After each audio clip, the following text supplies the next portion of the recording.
ವೀಕ್ಷಕರೇ ನಮಸ್ಕಾರ. ನಾನು ನಿಮ್ಮ ನಾಗರಾಜ್ ಚೋಳೂರ್, ಪ್ರಖ್ಯಾತ ಜ್ಯೋತಿಷಿ, ವಾಸ್ತು ಹಾಗೂ ಸಂಖ್ಯಾಶಾಸ್ತ್ರಜ್ಞರು ಮಾತನಾಡ್ತಾ ಇರ್ತಕ್ಕಂಥದ್ದು. ವೀಕ್ಷಕರೇ, ಇವತ್ತಿನ ಸಂಚಿಕೆಯಲ್ಲಿ ಮಕರ ರಾಶಿಯವರ ಮೇ ತಿಂಗಳ ಗೋಚಾರ ಫಲಾಫಲಗಳು ಮತ್ತು ಪರಿಹಾರಗಳ ಬಗ್ಗೆ ತಿಳಿಸ್ಕೊಡ್ತಾರೆ. ಮಕರ ರಾಶಿಯವರೇ, ಇದೊಂದು ತಿಂಗಳು ಸ್ವಲ್ಪ ಸಮಯ ಕಳೆದ್ರೆ ನಮಗೆ ಗುರುಬಲ ಬರ್ತಾ ಇದೆ. ತುಂಬ ಅಭಿಲಾಷೆಗಳು ನೆರವೇರ್ತವೆ ಜೂನ್ ತಿಂಗಳಿಂದ. ಇದೊಂದು ತಿಂಗಳು ಗುರುವಿಗೆ ಸಂಬಂಧಿಸಿದ ಪರಿಹಾರಗಳನ್ನು ಮಾಡ್ಕೊಳೋದು ಬಹಳ ಉತ್ತಮ. ಸಾಯಿಬಾಬಾ ಮಂದಿರ, ರಾಘವೇಂದ್ರ ಸ್ವಾಮಿ ದೇವಸ್ಥಾನ ಅಥವಾ ದತ್ತಾತ್ರೇಯರ ಸಾನ್ನಿಧ್ಯದಲ್ಲಿ ವಿಷ್ಣುವಿನ ಮಂದಿರಗಳಲ್ಲಿ ಹಳದಿ ಹೂ ಅರ್ಪಣೆ ಮಾಡಿ ಶ್ರದ್ಧಾ ಭಕ್ತಿಯಿಂದ ಪೂಜೆ ಕೊಟ್ಟು ಪ್ರಾರ್ಥನೆ ಮಾಡ್ಕೊತಕ್ಕಂಥದ್ದು ತುಂಬ ಉತ್ತಮ. ಮಂತ್ರಾಲಯಕ್ಕೆ ಹೋಗಿ ಬರ್ತಕ್ಕಂಥವ್ರು ಅಲ್ಲಿ ಹೋಗಿ ಮಂತ್ರಾಕ್ಷತೆ ಪ್ರಸಾದವನ್ನು ಶ್ರದ್ಧಾ ಭಕ್ತಿಯಿಂದ ಪಡೆದುಕೊತಕ್ಕಂಥದ್ದು ಬಹಳ ಉತ್ತಮ. ಇನ್ನು ಈ ಮಕರ ರಾಶಿಯವರಿಗೆ ಸ್ವಲ್ಪ ಅಕ್ಕಪಕ್ಕದವರಿಂದ ಕಿರಿಕಿರಿ ಜಾಸ್ತಿ ಇರ್ತದೆ, ಆರೋಗ್ಯದಲ್ಲಿ ಏರ್ಪೇರಿರ್ತದೆ.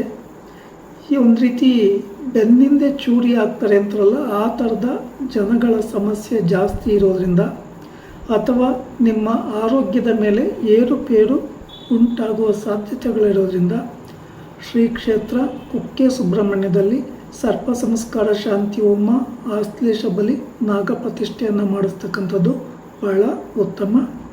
ಅಥವಾ ನಿಮ್ಮ ಹತ್ತಿರದ ಸ್ಥಳಗಳಲ್ಲಿ ಸುಬ್ರಹ್ಮಣ್ಯ ಸ್ವಾಮಿ ದೇವಸ್ಥಾನ ಇದ್ದರೆ ಅಥವಾ ನಾಗನ ದೇವಸ್ಥಾನ ಇದ್ದರೆ ಮಂಗಳವಾರ ಅಥವಾ ಷಷ್ಠಿ ಪಂಚಮಿ ತಿಥಿ ಇರೋ ದಿವಸ, ಅಮಾವಾಸ್ಯೆ ಪೌರ್ಣಮಿ ಅಥವಾ ಆಶ್ಲೇಷ ನಕ್ಷತ್ರ ಇರ್ತಕ್ಕಂಥ ದಿನಗಳಲ್ಲಿ ಕೆಂಪು ಹೂಗಳನ್ನು ಅರ್ಪಣೆ ಮಾಡಿ ವಿಶೇಷವಾಗಿ ಶ್ರದ್ಧಾ ಭಕ್ತಿಯಿಂದ ಪೂಜೆ ಮಾಡಿ ಪ್ರಾರ್ಥನೆ ಮಾಡ್ಕೊತಕ್ಕಂಥದ್ದು ಬಹಳ ಒಳ್ಳೆಯದು. ನಾಗನ ಸಾನ್ನಿಧ್ಯದಲ್ಲಿ ನಾಗರ ಕಲ್ಲನ್ನೆಲ್ಲ ತೊಳೆದು ಶುಭ್ರಗೊಳಿಸಿ ಸಂಬಂಧಿಸಿದ ಪೂಜಾ ಸಾಮಗ್ರಿಗಳನ್ನು ಅರ್ಪಣೆ ಮಾಡಿ ಎಳನೀರನ್ನು ಅಭಿಷೇಕ ಮಾಡಿಸ್ತಕ್ಕಂಥದ್ದು ಅಥವಾ ಹಾಲು ತುಪ್ಪದ ಅಭಿಷೇಕ ಮಾಡೋದು, ಪಂಚಾಮೃತದ ಅಭಿಷೇಕ ಮಾಡೋದ್ರಿಂದ ನೆಗೆಟಿವಿಟಿ ಕಡಿಮೆ ಆಗ್ತದೆ. ಆದಷ್ಟು ಸ್ವಲ್ಪ ಹೆಚ್ಚಿನ ಜಾಗರೂಕತೆ ಅಂತಂದರೆ ಆರೋಗ್ಯದ ಬಗ್ಗೆ ಕಾಳಜಿ ವಹಿಸಿ ದೂರ ಹೋದಂಥ ಸಂದರ್ಭಗಳಲ್ಲಿ ನಿಮ್ಮ ವ್ಯಾಪಾರ ವ್ಯವಹಾರಗಳು, ಹಣ, ಅಮೂಲ್ಯವಾದಂಥ ವಸ್ತುಗಳ ಬಗ್ಗೆ ಹೆಚ್ಚಿನ ಕಾಳಜಿ ವಹಿಸ್ತಕ್ಕಂಥದ್ದು. ಯಾರನ್ನೂ ನಂಬಿ ತಕ್ಕಂಥ ವ್ಯವಹಾರಗಳಿಗೆ ಕೈ ಹಾಕೋದು ಉತ್ತಮ ಅಲ್ಲ. ಇನ್ನು ನಿಮ್ಮ ರಾಶಿಗೆ ವಿಶೇಷವಾಗಿ ಹಣಕಾಸಿಗೆ ಸಂಬಂಧಿಸಿದ ವಿಚಾರಗಳಲ್ಲಿ ಸ್ವಲ್ಪ ಮುಗ್ಗಟ್ಟು ತುಂಬ ಕಂಡು ಬರ್ತಾ ಇದೆ.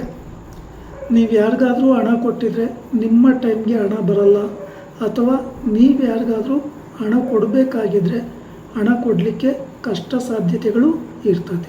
ಈ ಕಾರಣದಿಂದ ಗುರುವಾರಗಳಂದು ಸಾಯಿಬಾಬಾ ಮಂದಿರ ಅಥವಾ ರಾಘವೇಂದ್ರ ಸ್ವಾಮಿ ದೇವಸ್ಥಾನ ಅಥವಾ ದತ್ತಾತ್ರೇಯರ ಸಾನ್ನಿಧ್ಯದಲ್ಲಿ ವಿಷ್ಣುವಿನ ಕ್ಷೇತ್ರಗಳಲ್ಲಿ ಹಳದಿ ಹೂ ಅರ್ಪಣೆ ಮಾಡಿ ಪೂಜೆ ಮಾಡಿಸ್ತಕ್ಕಂಥದ್ದು ಬಹಳ ಒಳ್ಳೆಯದು. ಇನ್ನು ದೇವಸ್ಥಾನದ ಹತ್ತಿರ ಅಶ್ವತ್ಥ ವೃಕ್ಷ ಇದ್ದರೆ ಅಶ್ವತ್ಥ ವೃಕ್ಷಕ್ಕೆ 12 ಸುತ್ತು ಶ್ರದ್ಧಾ ಭಕ್ತಿಯಿಂದ ಕೈ ಮುಗಿದುಕೊಂಡು ಪ್ರದಕ್ಷಿಣೆ ಹಾಕಿ, ಈ ಸಂದರ್ಭದಲ್ಲಿ ಮೂಲತೋ ಬ್ರಹ್ಮರೂಪಾಯ, ಮಧ್ಯತೋ ವಿಷ್ಣು ರೂಪಾಯ, ಅಗ್ರತೋ ಶಿವರೂಪಾಯ ವೃಕ್ಷರಾಜಯತೆ ನಮಃ ಈ ಸ್ತೋತ್ರವನ್ನು ಜಪಿಸ್ತಕ್ಕಂಥದ್ದು ಒಳ್ಳೆಯದು. ಅನುಕೂಲ ಇರ್ತಕ್ಕಂಥವ್ರು ಮಂತ್ರಾಲಯಕ್ಕೆ ಹೋಗಿ ಬಹುತೇಕವಾಗಿ ಮಂತ್ರಾಕ್ಷತೆ ಪ್ರಸಾದದ ರೂಪದಲ್ಲಿ ಪಡ್ಕೊಂಡು ಯಾವಾಗಲೂ ನಿಮ್ಮ ಹತ್ರ ಸ್ವಲ್ಪ 10 ಕಾಳನ್ನು ನಿಮ್ಮ ಜೋಬಲ್ಲಿ ಅಥವಾ ಪರ್ಸಲ್ಲಿ ಇಟ್ಕೊಂಬೋದು ಬಹಳ ಒಳ್ಳೆಯದು. ಈ ಮಕರ ರಾಶಿಯವರಿಗೆ ವಿಶೇಷವಾಗಿ ಪಶ್ಚಿಮ ದಿಕ್ಕು, ಉತ್ತರ ದಿಕ್ಕು ಶುಭಪ್ರದವಾಗಿ ಇರೋದ್ರಿಂದ ನೀವೇನಾದರೂ ಈ ತಿಂಗಳು ಕಳೆದು ಏನಾದರೂ ಹೊಸ ವ್ಯವಹಾರ ಮಾಡಬೇಕು ಅಂತಕ್ಕಂಥದ್ದಾಗಿದ್ದರೆ ಉತ್ತರ ದಿಕ್ಕನ್ನು ಆಯ್ಕೆ ಮಾಡ್ಕೊತಕ್ಕಂಥದ್ದು ಬಹಳ ಒಳ್ಳೆಯದು. ಈ ದಿಕ್ಕಿನ ವ್ಯಾಪಾರ ವ್ಯವಹಾರಗಳಿಂದ ಅದ್ಭುತವಾದಂಥ ಲಾಭವನ್ನು ಪಡ್ಕೊತೀರಿ. ಅದೇ ರೀತಿ ಪಶ್ಚಿಮ ದಿಕ್ಕು ಸಹ ನಿಮಗೆ ಶುಭಪ್ರದವಾಗಿ ಇರ್ತದೆ. ಈ ದಿಕ್ಕಿನಿಂದಲೂ ಸಹ ನಿಮಗೆ ಲಾಭ, ಯಶಸ್ಸು ಸಿಗೋದ್ರಲ್ಲಿ ಯಾವುದೇ ಅನುಮಾನ ಇಲ್ಲ. ಇಲ್ಲಿ ನೀವು ನೀವು ಅಂಗಡಿ ಆಗಿರ್ಬೋದು ಅಥವಾ ಇತರೆ ಬಿಸ್ನೆಸ್ ಮಾಡ್ತಕ್ಕಂಥ ಒಂದು ಸಂದರ್ಭಗಳಲ್ಲಿ ಹೆಚ್ಚಾಗಿ ನಿಮಗೆ ಒಂದು ಇಂಟ್ರೆಸ್ಟಿಂಗ್ ಕಲರ್ಸ್ ಅಂದರೆ ಬ್ಲೂ ಕಲರ್ನ ಇಷ್ಟಪಡ್ತೀರಿ. ಬ್ಲೂ ಕಲರ್ ಆಗಿ ಬರೋಂಗಿದ್ರೆ ಬ್ಲೂ ಕಲರನ್ನು ಪೇಂಟ್ ಮಾಡಿಸ್ಬೋದು, ಅಥವಾ ಗ್ರೀನ್ ಕಲರನ್ನು ನೀವು ವ್ಯವಹಾರ ಮಾಡ್ತಕ್ಕಂಥ ಸ್ಥಳಗಳಲ್ಲಿ ಪೇಂಟ್ ಮಾಡಿಸೋದ್ರಿಂದಲೂ ಅದು ಶುಭಪ್ರದವಾಗಿ ಇರ್ತದೆ. ಹೆಚ್ಚಾಗಿ ನಿಮ್ಮ ರಾಶಿಗೆ ಕೆಂಪು ಬಣ್ಣ ಒಳ್ಳೆಯದಲ್ಲ. ಈ ಕೆಂಪು ಬಣ್ಣವನ್ನು ಆದಷ್ಟು ಕಡಿಮೆ ಮಾಡ್ಕೊಳ್ಳಿ.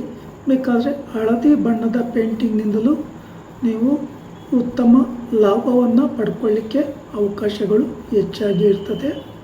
ಸಾಧ್ಯ ಆದರೆ ನೀವು ಆಂಜನೇಯನ ದೇವಸ್ಥಾನಗಳಲ್ಲಿ ಶನಿವಾರಗಳಂದು ಬಿಲ್ವಪತ್ರೆ, ಬನ್ನಿಪತ್ರೆ, ತುಳಸಿ ಪತ್ರೆಯನ್ನು ಅರ್ಪಿಸಿ ಶ್ರದ್ಧಾ ಭಕ್ತಿಯಿಂದ ಪೂಜೆ ಕೊಟ್ಟು ಪ್ರಾರ್ಥನೆ ಮಾಡ್ಕೊಂಬೋದ್ರಿಂದಲೂ ನೆಗೆಟಿವಿಟಿ ಕಮ್ಮಿಯಾಗಿ ಶುಭ ಫಲಗಳು ಸಿಗ್ತವೆ. ವೀಕ್ಷಕರೇ, ಈ ವಿಡಿಯೋ ಇಷ್ಟ ಆಯಿತು ಅಂದರೆ ಲೈಕ್ ಮಾಡಿ, ಶೇರ್ ಮಾಡಿ, ಫಾಲೋ ಮಾಡಿ, ಆಲ್ ಐಕನ್ ಒತ್ತಿ, ಬೆಲ್ ಐಕನ್ ಒತ್ತಿ. ನಮಸ್ಕಾರ.